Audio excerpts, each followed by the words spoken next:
João Calvino cria na predestinação, ou seja, Deus é o autor de todas as coisas e que, portanto, Deus predetermina tudo. Absolutamente tudo é a vontade de Deus. Deus, portanto, predeterminou que haveria uma queda. Sim, e que ele predeterminou quem seria salvo E e quem se quem se perderia. Dentro do calvinismo, há várias graduações.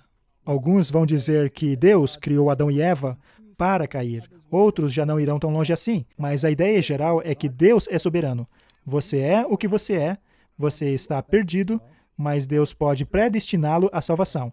E não há nada que você possa fazer. Nada. Então você não tem o livre-arbítrio. Não existe o livre-arbítrio. Não existe. Agora, eu quero esclarecer que é isso que os calvinistas dizem. Isso é o que Calvino dizia. Aqui temos um desenho interessante, no qual temos Martinho Lutero, Calvino, e ambos estavam puxando as orelhas do Papa. Eles tinham um inimigo em comum. Sim. Ambos concordavam que ele era o anticristo. Uhum. Mas note como Lutero está puxando as barbas de Calvino. Ele não concorda com Calvino. Esta questão sempre existiu. E eles debatiam isso naquela época. Porém, eles se baseiam nas Escrituras. E isto nos diz que devemos examinar muito bem as Escrituras. Senão, podemos adotar uma posição e o outro adota outra posição e nunca estaremos de acordo. E existe um caminho no meio onde os dois se reconciliam. Mas todo mundo está nos caminhos laterais. Exato. Martinho Lutero não se reconciliou com o livro de Tiago? Sim. Sim, com certeza. Mas ele ainda tinha esse conceito de que a humanidade não poderia fazer nada, uma vez que estava totalmente depravada. Mas ao analisarmos a história, para vermos como isso começou, devemos voltar à igreja primitiva. Este é um livro recomendado por muitas universidades. É a História da Teologia Cristã, 20 séculos de tradição e reforma. Foi escrito por Roger E. Olson. Na História da Teologia Cristã, 20 séculos de tradição e reforma, escrita por Roger Olson, lemos coisas interessantes como o fato de que Agostinho e Tomás de Aquino, que foram os pais da Igreja Católica Romana, eram mergulhados em filosofia grega, no tocante à doutrina de Deus, e que a influência deles teve longo alcance no cristianismo como um todo. A doutrina da predestinação, adotada por Calvino, foi largamente influenciada pela filosofia de Agostinho. Paremos aí. Lutero era um monge agostinho. Ele também era imerso na doutrina de Agostinho. Isso impressionou as suas mentes em muitas e muitas questões que dizem respeito a Agostinho, que ainda são adotadas por muitas igrejas protestantes hoje. Veja, por exemplo, o Milênio de Paz faz parte da Igreja Católica e da Igreja Luterana. Prosseguindo. Na doutrina de Agostinho, a liberdade para não pecarmos não existe, uma vez que ele acreditava na eleição incondicional e na graça irresistível. Graça. Todas essas doutrinas estão bem vivas hoje. Elas fazem parte de muitas denominações cristãs espalhadas pelo mundo hoje. Muitos dizem, não somos capazes de guardar a lei de Deus. Não temos liberdade para não pecar. Somos pecadores. E graças a Deus, Deus é um Deus de amor, de graça, e podemos simplesmente viver a vida que vivemos anteriormente. Deus vai cuidar de tudo. Não há muitos assim? Sim. Já encontrou algum deles, Martin? Sim. Deus conhece meu coração, então não me julgue. Muito bem.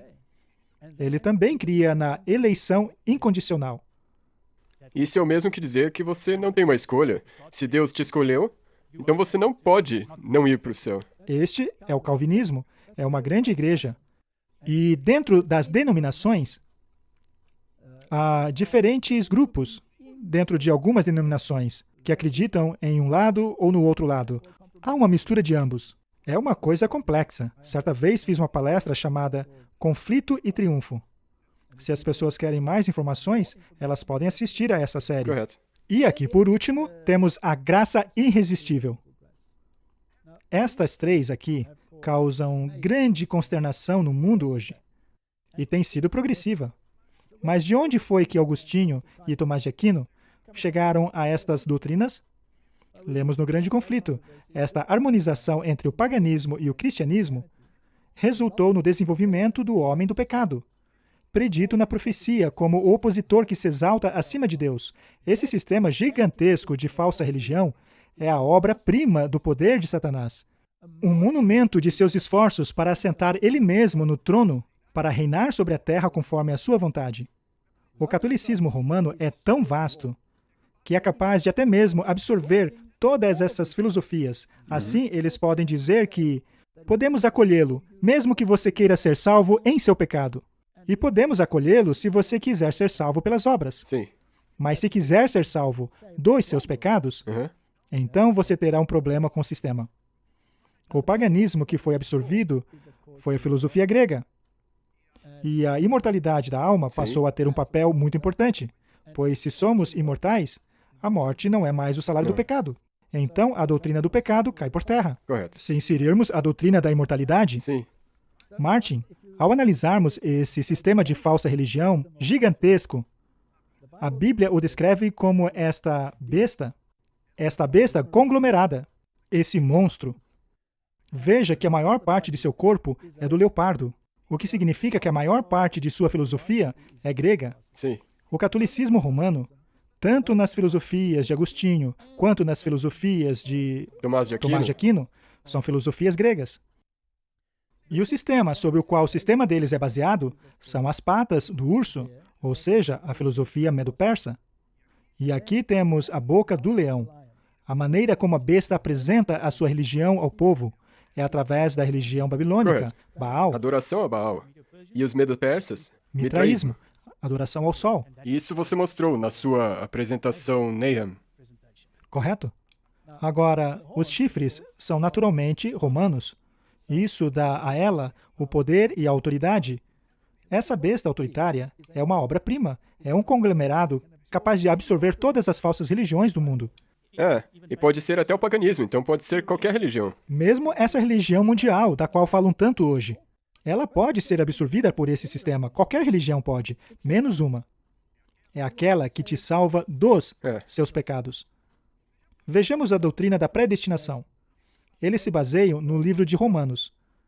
Romanos 8, 29 diz: Pois aqueles que de antemão conheceu, também os predestinou para serem conforme a imagem de seu Filho, a fim de que ele seja o primogênito dentre muitos irmãos. E aos que predestinou, também chamou. E aos que chamou, também os justificou. E aos que justificou, também glorificou.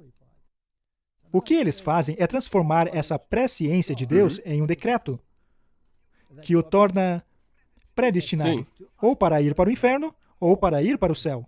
No caso de você ter sido predestinado para a perdição, bem feito para você, porque você é um pecador. Mas se você é predestinado para ir para o céu, foi por causa da graça irresistível de Deus, que o faz automaticamente se adequar a Ele, goste de você ou não. Quer você queira ou não, você não tem escolha. Você não tem escolha, porque você não tem livre-arbítrio. Não se pode escolher não pecar. Afinal, absolutamente tudo é obra de Deus. Em outras palavras, você pode sentar, relaxar e assistir, e aguardar para ver de qual lado você vai terminar.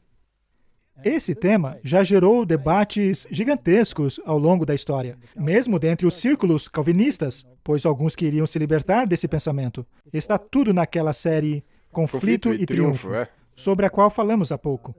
Mas